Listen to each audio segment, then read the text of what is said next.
Hi guys, my name is Timo Maas and you're listening to the Liverpool Connection podcast.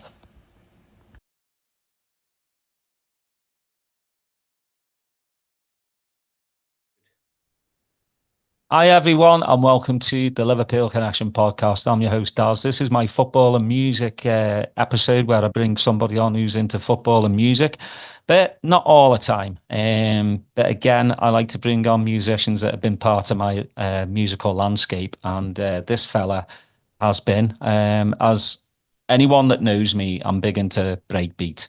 It's been a massive part of my life. I love the funk. I love the soul. I love the darkness of it. I love that growling bass line that just gets me feet tapping and me head nodding. This fella has been in it for God knows, I'm probably telling his age now, but 30 plus years. Making music for that long, yeah. But Funk Squad is 25 next year. The Future Funk Squad, my breaks project. Yeah, you've been into music a lot. Yeah. Got Glen Nicholls, who's Future Funk Squad, who has remixed the likes of Muse, Crystal Method, The Prodigy, UNKLE, Bomb the Bass, Yazoo. That's just a minuscule of who he's remixed. But it's great to have you on, mate. Yeah. I know you're not big into football. We've already had that discussion. Get it out there straight away. Get out the way, straight away. If people want football talk, they probably won't get it today. It'll be more. I love the World Cup. That's my thing. I stop and watch the World Cup kind of religiously. Do you know what I mean? It's always been a family thing. So that's my special football time. But outside of that, between that, it's just music, family music. But as you said, your kiddo plays football, so there's that link. A ball, kick ball. All right, there's football talk. It's done. It's over with. When he asked me to play it with him, then it's a different story. I'm like, can I just show you the decks instead, and we can do some mixing? That's more my area. What does he think about that then?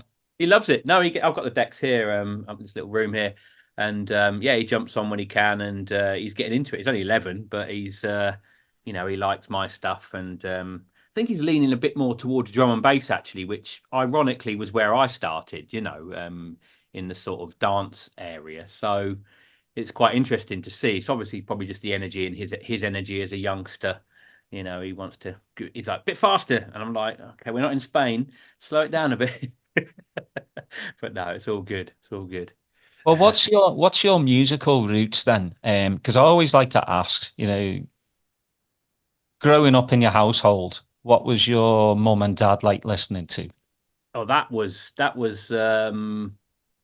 a lot of like my dad liked Elvis, and I'd hear loads of Status Quo and Oh yeah.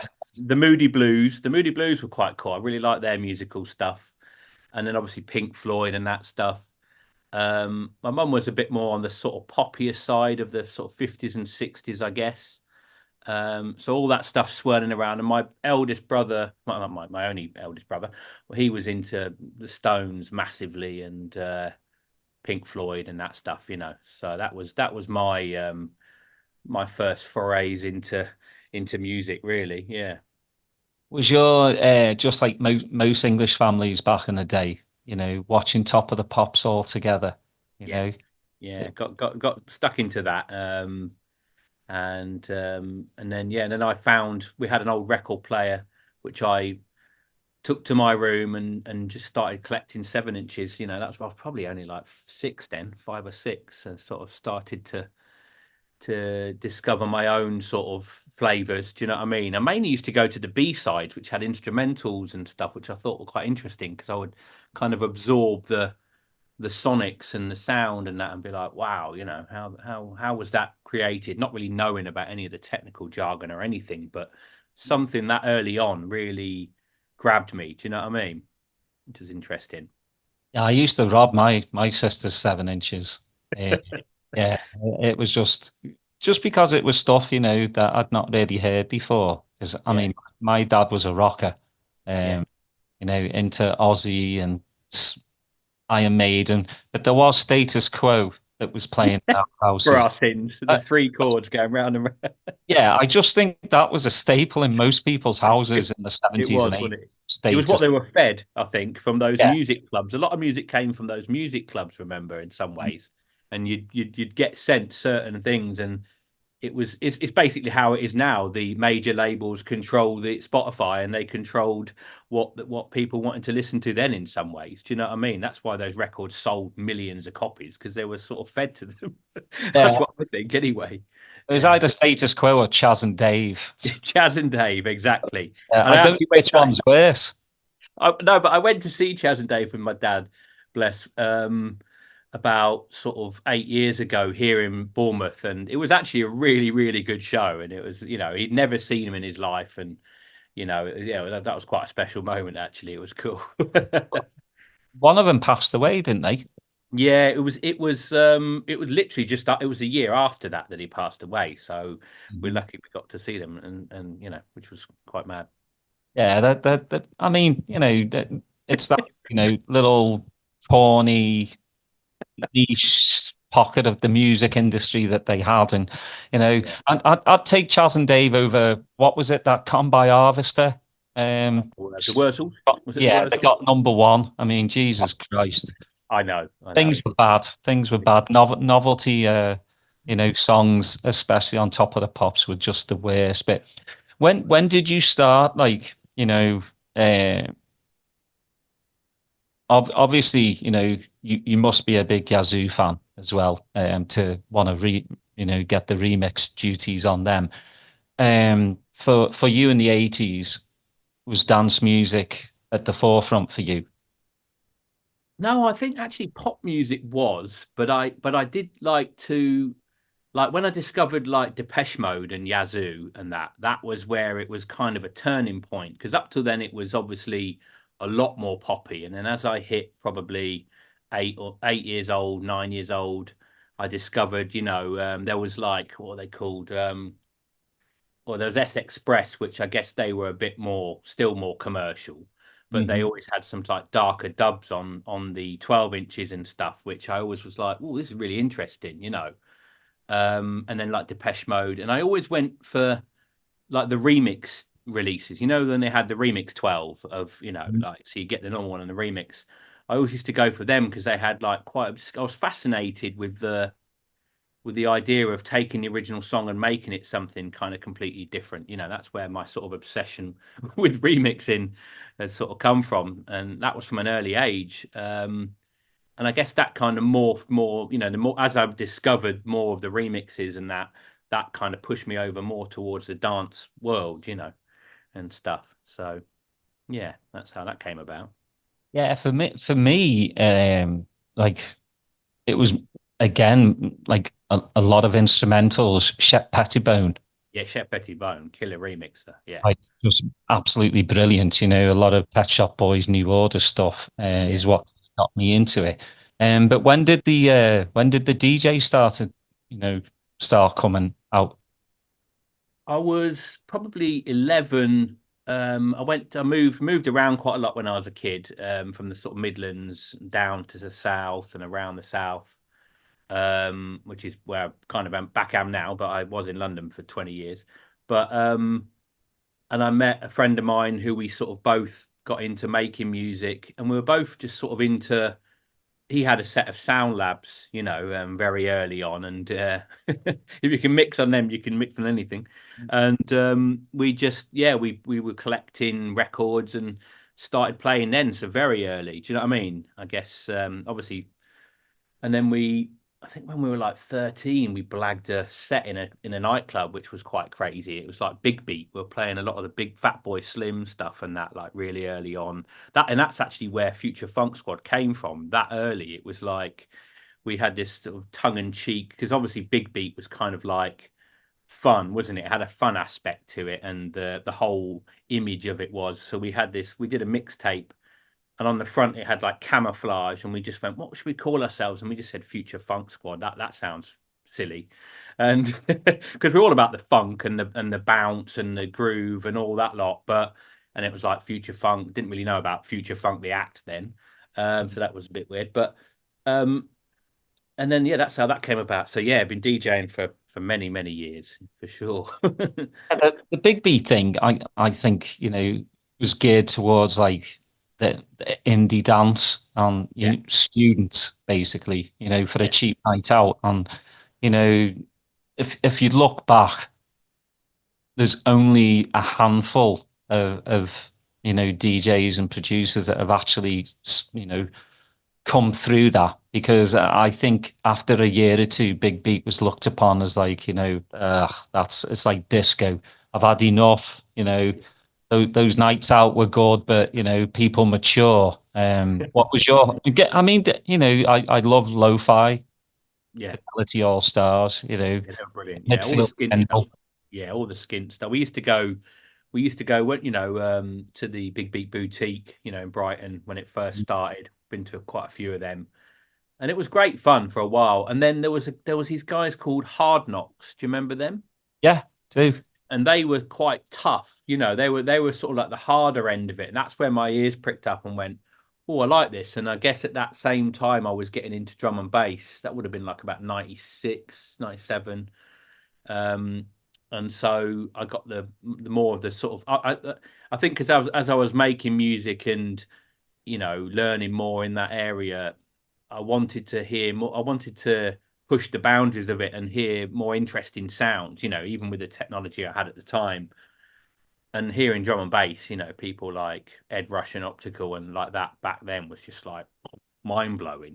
They were really at the forefront of it, and that really excited me and wanted me to do stuff. Wanted me to really, right, I'm going to do this properly now, sort of What thing. what was your first kit? My first kit, well, I mean, obviously, I'm going back to the first things I ever had was like an Amiga and Octamed, the tracker, and a few keyboards and stuff. And then I sort of had that at uni. And then I bought I borrowed a Kurzweil K2000 keyboard with a sampler in it. Um, and then I borrowed a friend's Akai S2000. I think I borrowed loads of people's equipment because I couldn't afford it at the time. Until I went to uni and spent my student loan on kit. Um, and then yeah, so I've sort of had a bit of everything really. Do you know what I mean? I've had all the real basic stuff, and then when I turned like 20, I went to work in a studio which had some pretty good kit. And then when I was 21, I went to a studio in Dubai to work there, and it was all like SSL and Neve and all the real high end. So I've kind of worked on the full spectrum of equipment, which is good because you learn, you know how it all sounds and the sort of sound you want to get. So that's been fun. It's a bit bizarre to me when I talk to some producers, and some of them, they'll engineer everything, while Yeah, some will go in with, because I know idea. Goldie kind of does that. He has ideas, but he has the engineer to bring it all out. Do you do everything yourself? Yeah, I'm too much of a control freak to not do everything myself. You know what I mean? And I've always wanted to be hands on. You know, yeah, I don't know.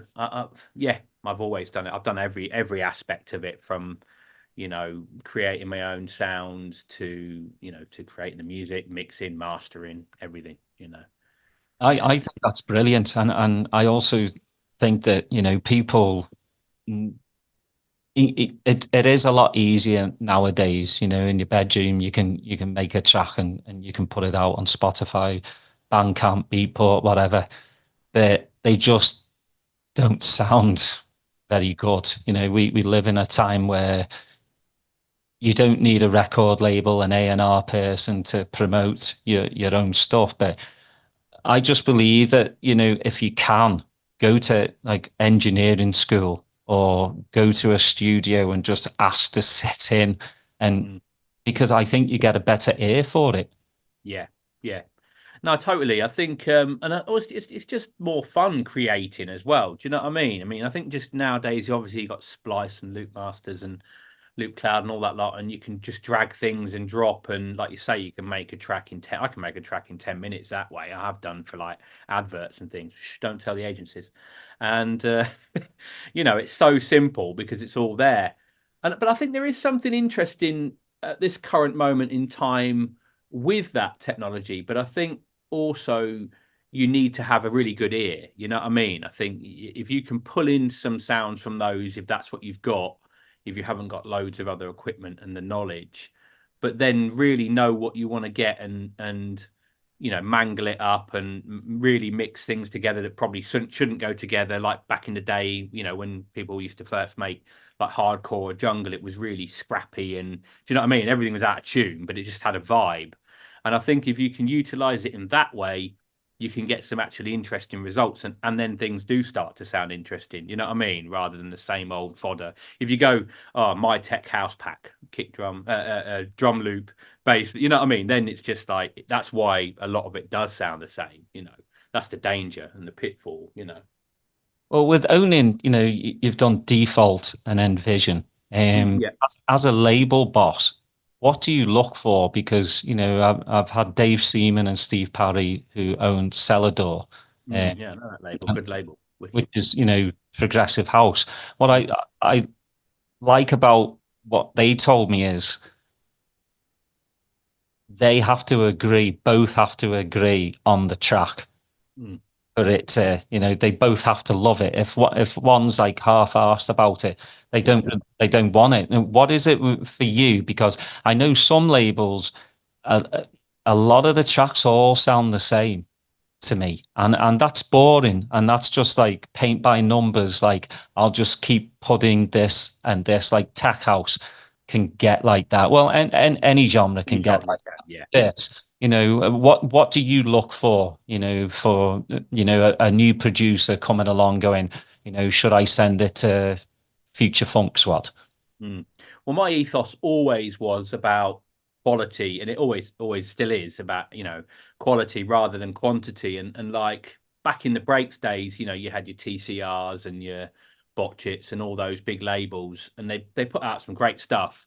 But I felt sometimes some of those sort of put out a bit too much, whereas I was like, I really took my time to, a lot of the artists that I found, their production might not have been that great, but I would bring them in to the studio and polish it up or work with them because the ideas were brilliant. Sometimes I suffer from, not, writer's block, not getting great ideas, but sonically I can make it sound good and do all that.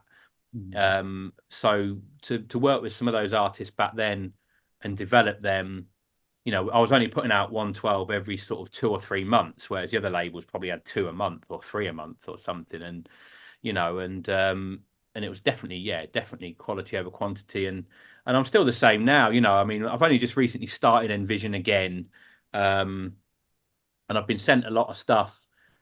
And I think, there is that danger of it does seem like now because it is so easy to stick stuff out, labels are just going bang. I mean, I get a promos from lots of labels, and there's like 30 tracks in a month.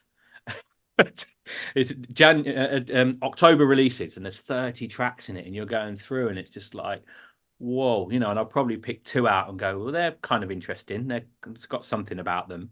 There's always that thing of when you hear something in a club and you're like, what the hell is that? And it's like, well, you got sent that, so you probably might not have paid attention to it initially. Do you know what I mean? But generally, I like things to grab me quite quickly, and I sort of a little skip through, and if it's got the right sonic sort of the production, and then it does something really interesting and it grabs me, then I sort of go a bit deeper and stuff. So yeah, it's definitely just all about the quality.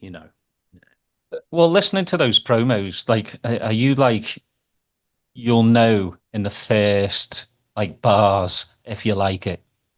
Sometimes, when they start with what kind of beats. I mean, so much of the breakbeat stuff has the same kind of beats in, obviously, and it's like, and it's got the same, whether they're all from sample packs or whatnot, it's just like, oh, but then if something interesting's there and it's got a slightly different angle on the production, the beats are a bit more knocky or whatever, it's like, and it's like, oh, hang on, that's kind of cool. Then I'll give it a little bit more of a chance, but I will sort of flick through so to make sure I'm not, shooting myself in the foot and give it a bit of a chance. I'd love to sit there and just listen to them all, but geez, with like 150 tracks a month or more, it's like, it's a lot. It's a hell of a lot. Well, with default, I know, like, I read a little bit that the company that you were a part of wanted you to go more commercial, Yeah, and that was you were Champion just like, Records. yeah, champion, and you were just like, nah, not having it. Well, they signed Future Funk Squad, and I think, well, they signed me, and then I think because they had Faithless, it was cheeky music as well, and they had Faithless, and Dido had just broke, so they had that real success there. And but I think Faithless were sort of going out the door, going to a major label at that point, and I think the guy there sort of saw me as Rollo, who did Faithless.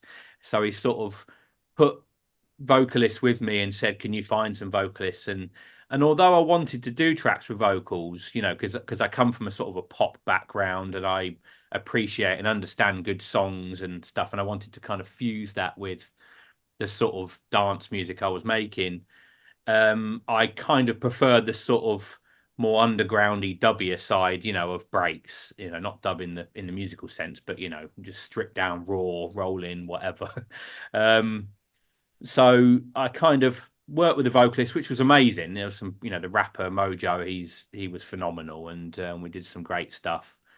And then it came to like, right, you got to do some live shows, and they just wanted to put a whole band together. When really it was just me out there DJing, and up until then, and I had Envision and a few other labels, and it's like it was a bit of a mad one, but they were like bankrolling it, and and to this day I still get my royalty statements that say minus 80,000. I'm like, well, that was your fault. That's because you pumped so much money into something that just wasn't meant to be.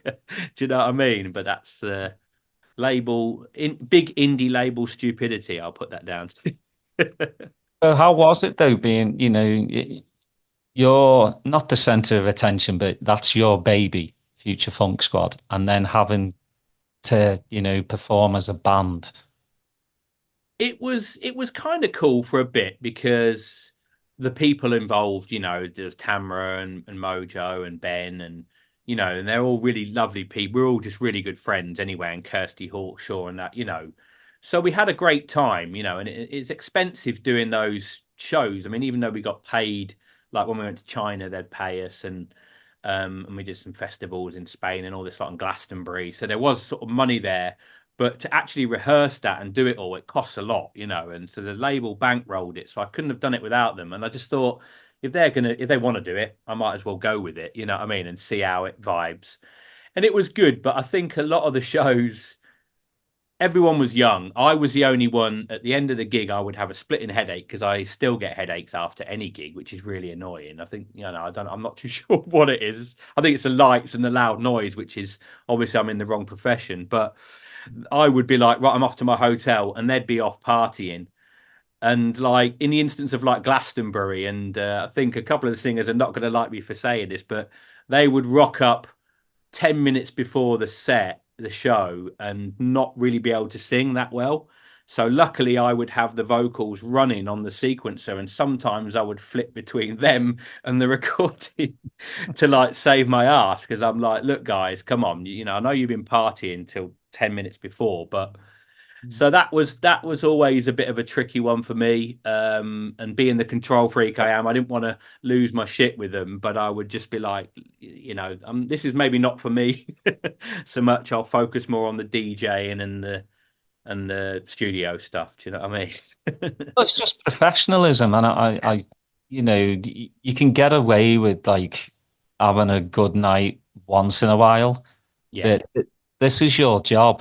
People actually pay money to come see you, and It's my name on the thing. It's my name, yeah. on the bill and stuff. And it's like, if the performances aren't that great, it reflects on my judgment and stuff, which only happened a couple of times, and the rest of the ones were really good, and we had some fun. And obviously, like the drummer, he was incredible and very professional, and the rapper and a few of the others. But there was a couple that just like to party a little bit too much. And it's like, come on, guys.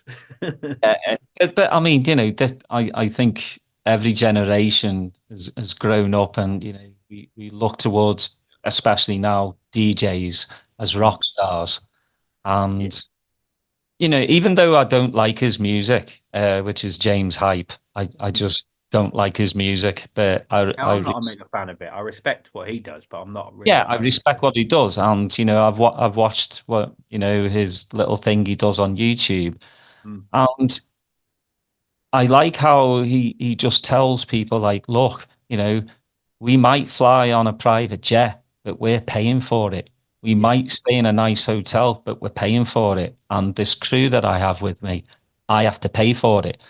Mm. These kids that are growing up now don't just think it's caviar and champagne, and it's not. It's like, you know, going to a gig, doing your gig, maybe a couple of hours of sleep, then you're Yeah. back on a plane or a train or in a car and you're going to the next place, you know. And I just think like people really do need to just be in it for the right reasons. And I think that that's what is pissing me off even more these days. And I probably say this every like music episode. End up sounding like granddad. You know, get Grumpy off my, Grandad. you know. But I'm just like, don't take stuff for granted. You Mm. know, these DJs work really hard at what they do. You know, these live acts, same thing. You know, Yeah. again, I don't like it when you've got these like DJ influencers, and that's what they are. And they're Yeah. behind the decks and they're not doing a damn thing apart from pressing a sync button And and dancing around. Yeah. yeah, and taking videos of Yeah. themselves. Yeah. That pisses me off, you know. That the whole mobile phone stuff, I don't understand it, you know. But again, I'm sure back in our day, during the early rave scene, if we had cameras, you know, we'd probably on our phone, if we had phones back then, we'd probably be videotaping some. But it's the whole point of like going to a show is keeping it in here Yeah. and using your eyes and your ears. Not Yeah. not to, you know, it's so annoying when you go to a show and you have like a 6'4" fella in front of you. Filming and He's got everything. his yeah. I mean, dance music, again, I'll say it, dance music, it's in the word dance. Yeah. And nobody seems to be really doing it much anymore. Yeah. Yeah. No, totally. I mean, I've only outside of DJing, I've actually like back when I first moved to London in the early noughties, well, a little bit earlier than that, but I used to go out almost every other night. Do you know what I mean? Like the End, Fabric, all the usual spots for the drum and bass stuff. And then when New School Break started, I would go to all those events. You know, every night there was something back then. It was a great time for music, and I would go out. I didn't really drink much then, in fact, hardly any, and I would just go out, maybe have a Red Bull, and just dance. You know, really get into it and really appreciate the music and absorb all the energy and the sound and the ideas. You know, and then when I started DJing, I kind of stopped that, you know, and then getting towards the end of the noughties and obviously into the 2010s, I just didn't really go out a great deal. Do you know what I mean? But in the last like 5 years, I've started going out again. I mean, I know that I'm an old man now, but I've started really appreciating dance music again in a lot of ways. You know, I think it was just during COVID I mean, obviously everyone reevaluated their life and what they wanted to do and whatnot then, and I think these guys called Cream, you know, spelt with a K, came up on YouTube. The DJs with the you've seen that with all the mad visuals with the drone flying around. It's kind of progressive, housey, melodic house techno. You know, I didn't really know a lot about that genre as such, and it just made me go, wow, there's some really good music out there, and it made me wanted to explore that stuff. And then I guess when everything opened all back up, it was like I want to go and hear some of that stuff, you know, and I would literally just go out and like, you know, the missus would be like, "Why are you not filming this?" I'm like, "Because I don't want to take my phone out of my pocket. I want to just dance. I want to just get into it, you know, and feel it." And so I've been quite inspired by it in the last. And yeah, you know, everyone's got their phones at certain moments, but I'm just like locked in, listening. You know, I'm in the center of the hall where the sound's the best, you know, and just really getting inspiration and feeling the vibes while I still can, while I can still walk. Well, I think that's the thing. You hit the nail on the head. Is inspiration. You know, you want to still hear what's fresh, what's coming out. You know, I think if you stay in your own little lane, you kind of lose some of that, and you've got to keep it exciting. And there are some young producers and DJs out there that are smashing it. I mean, like I love Scream just because he's in every little genre. He nails it. And that's because he's gone out and he's listened, you know, and I appreciate that. And like for me back in the day, you know, I started listening to like good looking LTJ. That was my, you know, I whatever you want to call it, liquid drum and bass, it was just jungle to me, you know, but it was just that atmospheric. And then obviously, you know, new school breaks, friction, and Adam Freeland's Marine Parade. Coastal Breaks really knocked it out the park for me because it was so different. Every single track, it was breaks, but it was different, you know, than the one before it. And I think that's where my love for breaks started. And then obviously before that, big beats, you know, like you said, with the Brighton crew and obviously Heavenly Social, Chemical Brothers. Just new school breaks, just because drum and bass was getting very fast. I wanted to tone it down a bit, and new school breaks toned it down, but then pumped up the bass. So what was your, you know, go-to like album for breaks? Well, I actually fell into it by complete accident, which was quite funny. I don't know if you've read this story anywhere, but I was quite heavily into drum and bass. I'd done a tune for Moving Shadow, and I had some coming out on Renegade Hardware, but that didn't actually materialize. But I was so into that. And then I got asked to do this remix for an artist, and I was making this track, and I was on the Atari ST at the time. And this is the honest truth. I don't know what I did, but I hit some button, and it went from 175 down to I think it went to 140, which was still pretty fast. But it was new school. It was drum and bass, but at that tempo, so it was technically new school. And I was like, this is really quite cool. So I pressed it up anyway. And then Hyper, you know, Guy Hatfield, who was running Waxworks, which was the promo company, I sent him a copy because I wanted to promo the drum and bass thing, and he was like, he goes, this tune's a sick new school tune. I'm like, what's new school? And he's like, it's a thing that's starting. And I'm okay. And he's like, can I promo this? And he sent it to like Tipper, Adam Freeland, Terminal Heads, and that, all the biggies, Freak, and they all lost it. They loved it, but they played it quite a lot slower. They went down to like 120. I think it's like 125 new school when it started. And I got invited to that night that Craig Richards and Lee Burridge and Guy used to do. Pirates. Well, it was called I don't know if it's called that. It was when it first started. It was in this real small place called the Aquarium Club in I think it was Baker Street. It was a real dingy spot, but I remember going there and hearing it 2 or 3 times in the night, and I was like, whoa! And then hearing all the other stuff around it, I'm like, this is cool. And the vibe was much better than drum and bass. You know what I mean? It wasn't so cliquey and attitudey, and it was really fun. And then Dom came up to me and he was like, because he was the A&R for Champion at the time, and he came up to me and he goes, this is sick, can you do a remix for a Champion track, Break for Love or something? And I was like, yeah, I don't quite remember that track, but all right, I'll give it a go. And then I did that, and the rest is history. It was like, right, Future Funk Squad was on the breakbeat map.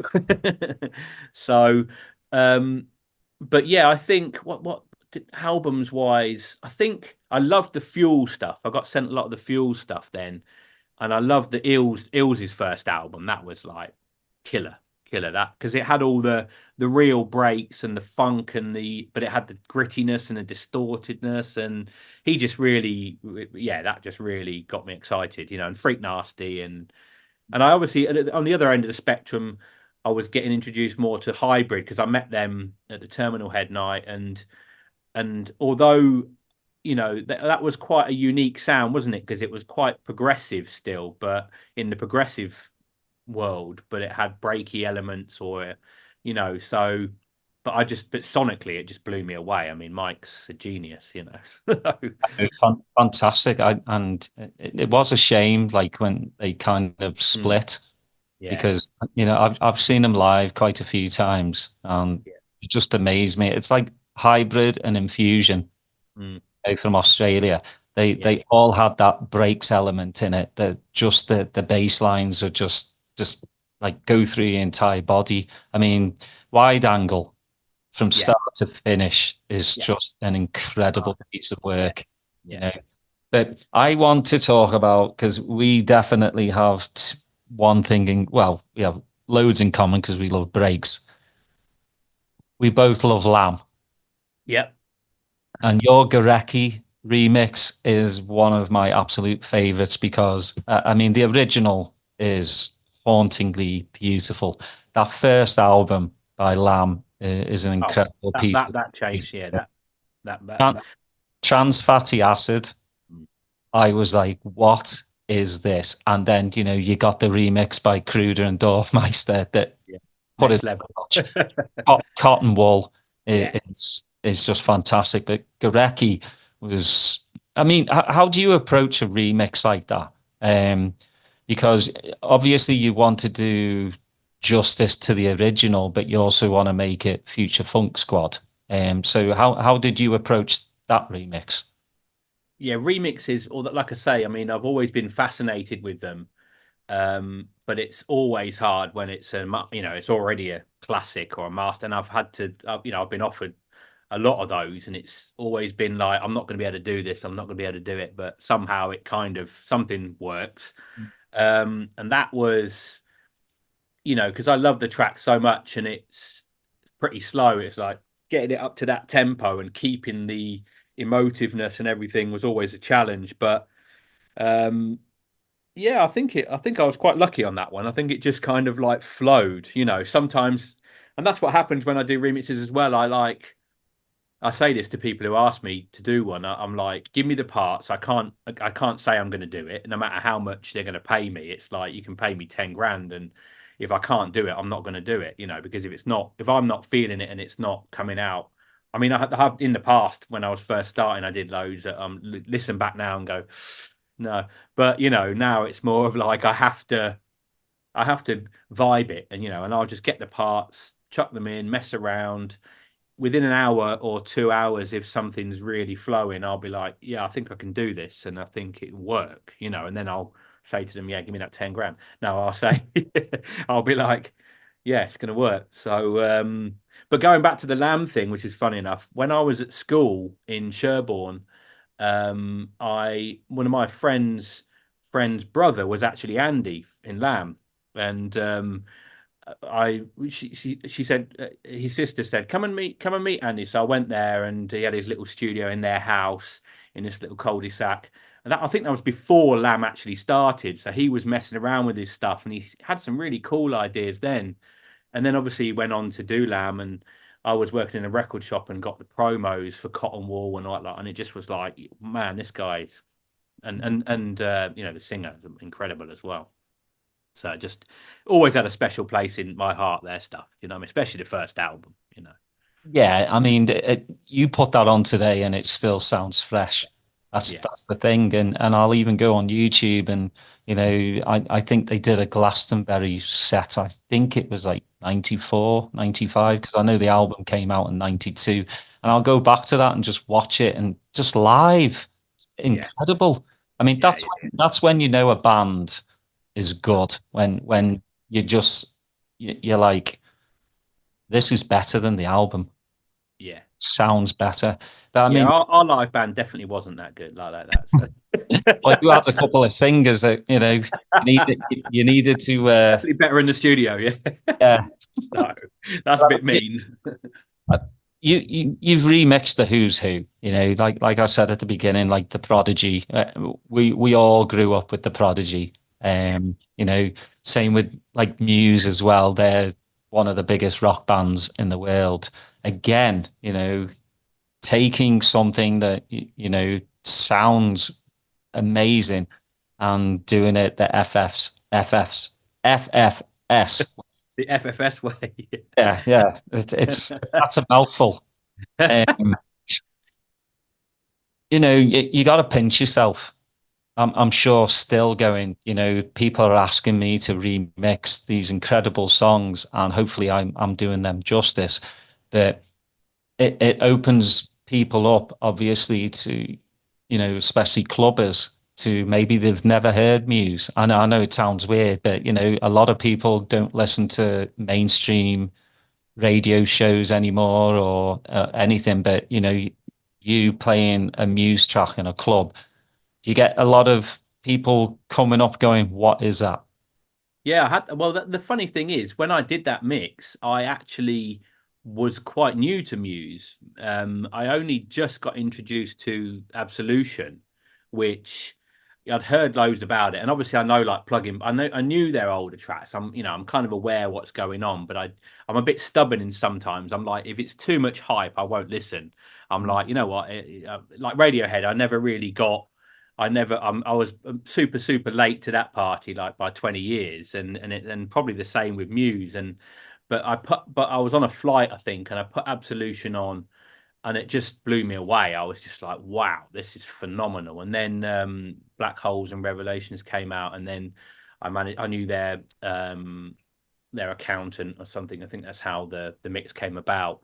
And that track just really grabbed me, that specifically that line, "No one's going to take me alive." And I just thought, you're in a club, you really want to just say F you to the system or whatever it is. And so I just took that, and it just worked really well. And yeah, people have just been mind blown, when I played that back in the day. I played it. I did play it at Ministry last weekend for the Stanton thing, and everyone seemed to be really losing it. So that was good. That was a nice. It's a hands in the air one, but it's also, like you said, it's a big FU to, because the last few years, a lot of people, especially after COVID, all right, they don't want to take any more shit. I mean, that's plain and simple, very wary of government, very wary of just people in general. But yeah, it's just Mad time. It is, and that's why I think music's a big part of like brings us all back together.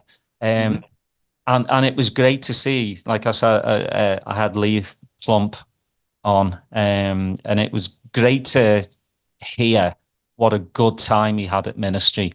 And I've seen some of the videos, and it just goes off, and it just seems like you're all mates.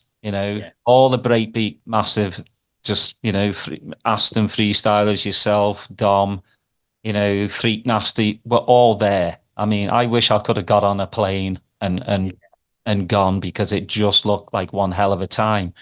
But what I listen to again, it's not just all like funky breaks. It's not just all like new school or, progressive. It just looked like everyone was just having a good time. But not only the punters, but the DJs, you all had smiles on your faces, Yeah. It was, on the second I got there, Aston was outside, and it was like, "Hey, I haven't seen you for ages." And then, walked in, went to the thing, Dom was walking by, and then Mark Pember was in the back bit, and then just bumping into everyone. And it was, it was like an old reunion to back in the day in London when, we'd go out a lot and have a lot of all the Y4K and 3K nights. They were all great times. And the Hum nights that Rennie did, they were all just, it was all just like mates meet up, really. Do you know what I mean? And it's the same. It's been the same like in Spain as well. That's what I like about it. And it's so big now. Again, it's actually bigger now than it was in the early noughties. It's an exciting time and a refreshing time. And there's these big events where Lee was at and Dom was at, and and we all just hang out there. It's like we have a little lads trip away, and we get to play some great tunes and have a little drink. And it's it's wicked. It's really good, really good.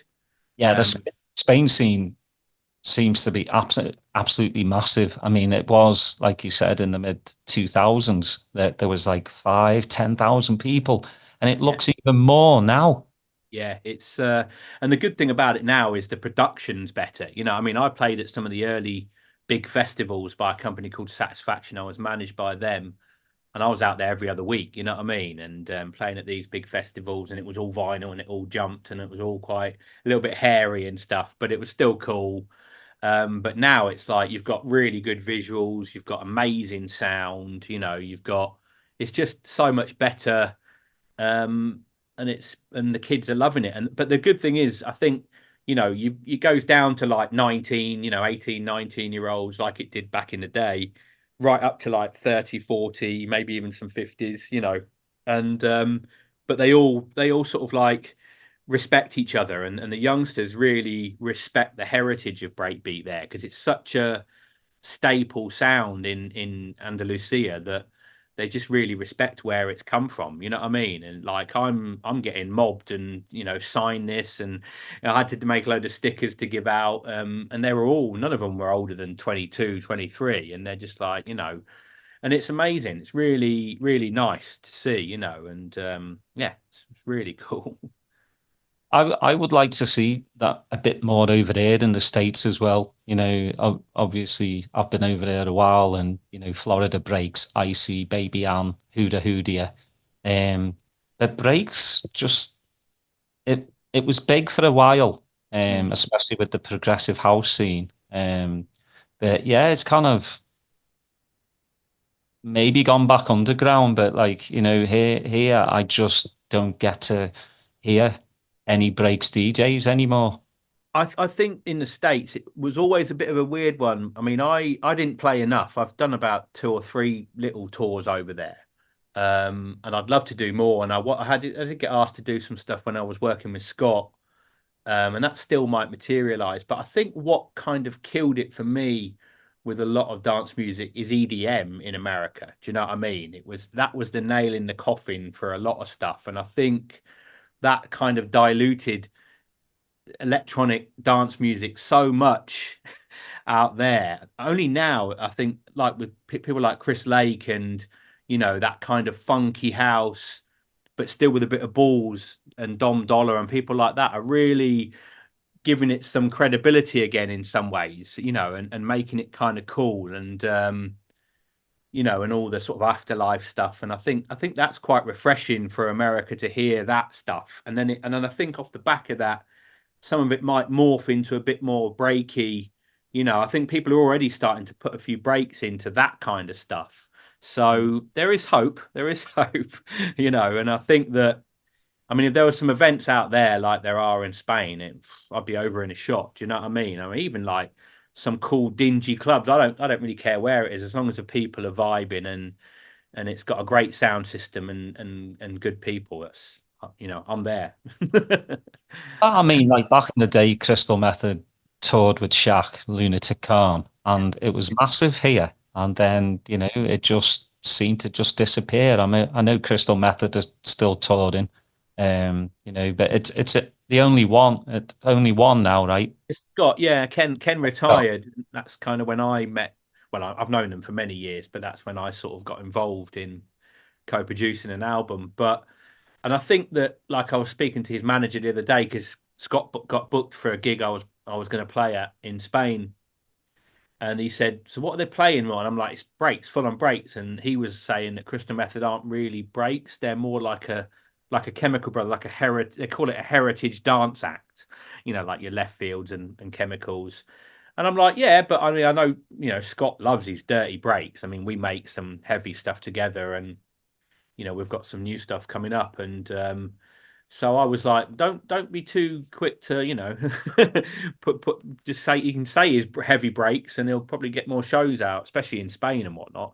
But I guess in America, like, I can see he's touring a lot with Rabbit in the Moon, and they were very, I guess the same sort of, area of heritage sort of dance music. I mean, they're still making stuff, and they're not. I wouldn't call them heritage. It's not a nice word, is it? It's a bit, Oh. but yeah. Well, I think Crystal Method just got called like the American version of the Chemical. Yeah. Or some would come out and go, they're not very good version of the Chemical Brothers. which I think's a terrible thing to say. Crystal Method had their own sound. It's a totally different sound. Yeah, it's I more think rocky. they were locked in with that, and it was like Chemical Brothers do their own thing. Yeah. So I think that was kind of a bit hard on them.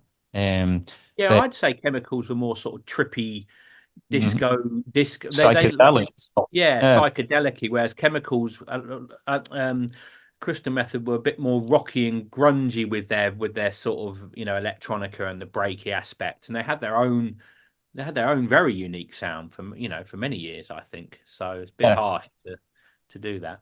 yeah, 100%. I just didn't understand. The only person that really like sounds the same to me from day one is DJ Icy. Yeah, Because it's that booty yeah. breaks, Florida booty breaks, and it's Zone Records have been brilliant for breakbeat over here.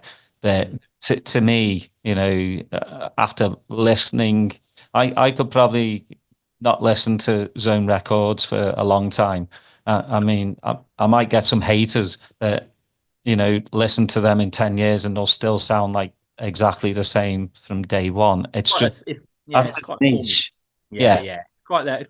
It's kind of that electro booty thing, isn't it? And for me, with that kind of sound, like the red pill track, take the red pill, take the Yeah. blue pill, that electro-y one, that is like that's the ultimate for me in that kind of sound. I love that because it's still gritty and it's still got that dirt to it. But sometimes when it gets a bit too funky and in that area, it kind of puts me off. I guess it does actually get a bit too big beaty, which in some ways, but with that electro booty bass beat, which kind of turns me off as well sometimes. You know what I mean? So yeah, no, I totally get it. I totally get it. I mean, I think I've only ever played one DJ Icy track many years ago, I think. So I haven't really kept up with what he's been up to. I think he's still doing stuff, isn't he? In that, but Yeah, he's still touring, he's still doing stuff, but it's just not my cup of tea. But no, again, I respect what he does, and he does yeah, it well. And fair play to him. Just like I'll say James Hype, I respect for what he does. yeah. Don't like the music he plays or makes, but uh, Mm. nobody's better than another person when it No, comes to like, music. You like what you like. I like what I like. So I do want to talk about you've got your remix album yes, coming yeah, out, and this episode will come out after November 15th okay. is Yeah. when you Well, release it. no, the album's actually been put back now till December, but because there'll be a single every week or two, so leading up to it. So, yeah, some more tracks will Well, be that's good then. That's good then. The episode will be out before the coming. album gets Yeah, released. So there there you we go. go. You Yeah. heard it here first. But what was your thoughts on that? To take six album and then kind of go back in and redo it, so to speak. It was mainly because I think it was because of the Funk Squad tradition. Do you know what I mean? If you go back to Audio Damage was the only album I didn't do like a remix album on, but I did have lots of remixes around it. So technically there has been one. But then Disorders of Skill, there was Reorders of Skill, and then Darker Days, there was Darker Nights. Four I didn't do actually. Unified Forms, I did reunified forms. And this is really cleverly titled Resixed. It's really embarrassing. I know, but I couldn't think of anything else at the time. So yeah, this is Resixed, and it was kind of like I think the actual original album's quite clubby and heavy for me, more so than probably I might have been for a little while. But I sort of thought it could go even more, and actually doing this festival in Spain called Hybrida Festival. And there was a couple of DJs there who played some stuff who I hadn't heard of, ashamedly, and they were rocking, and I sort of went, oh, actually, would you be up for it? And they were straight away, everyone I spoke to was like, yeah, of course, send me it.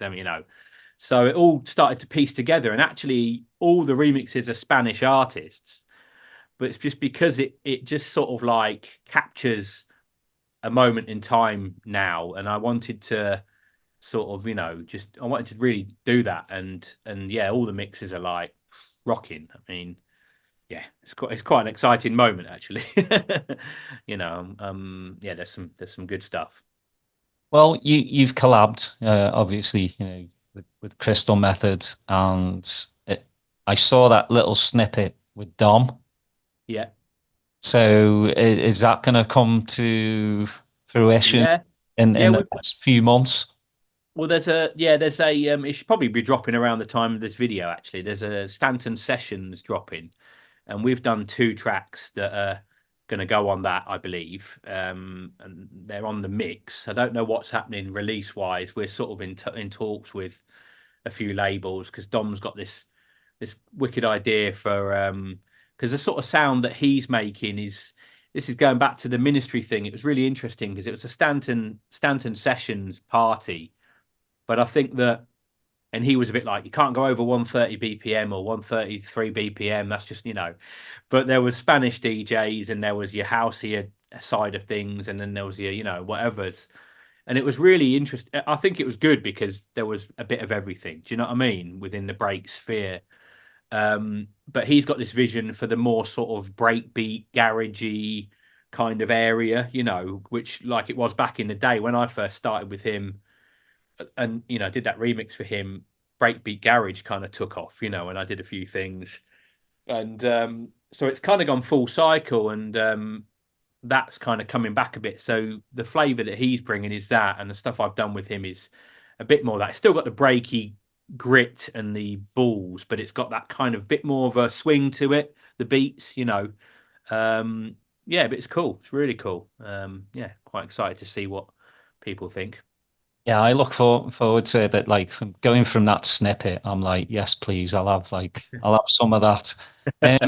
So who would you like to collab with? Is there anyone out there that you're just going, I wouldn't mind to get in the studio with? Yeah, I mean, I'd like to do. See, like like I say, when I got back into dance music, it was more on the sort of progressive-y, melodic, techno-y, even melodic housey vibe.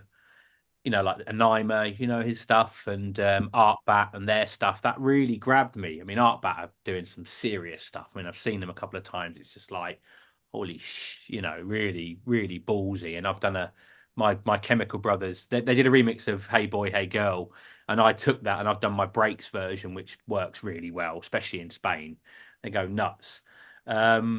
So people like that would be really cool. Me to bring my breaks essence to their, which I'm kind of doing for my sets for myself, but it would be cool to do something with them. Probably never happen, but hey, you never know.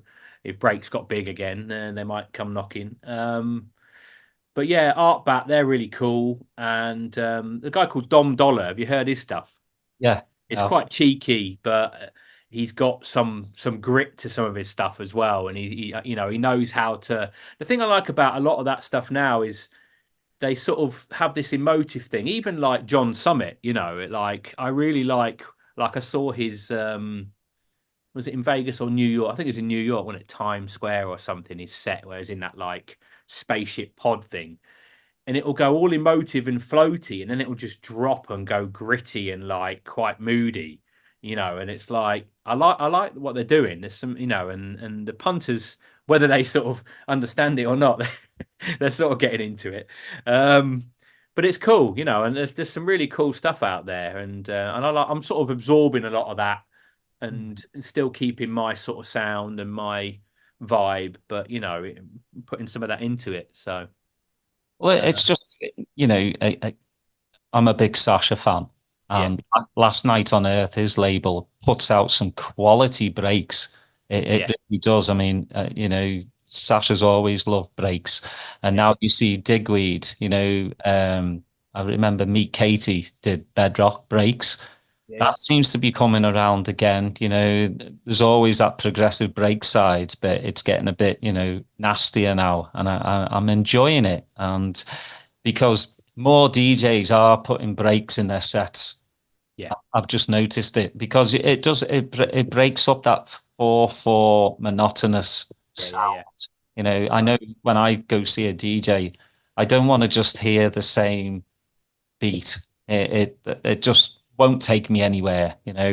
I just need something that's gonna halfway through stop me in my dead in my tracks and go, whoa, all right, you going that way? That take me there. But that's what it's about. It's about the journey and and definitely just chopping it in. I mean, I tried a 4/4 thing in Spain. It didn't go down too well, but it kind of changed the mood a little bit. You know what I mean? I mean, they're pretty religious in there, dum, dum, dum, with a little skip, and that's that. You watch them, and that's how they just move and bounce. It's kind of really interesting to see, but that's what feeds them, and it's and it's just a staple part of their dancing diet, but so to speak.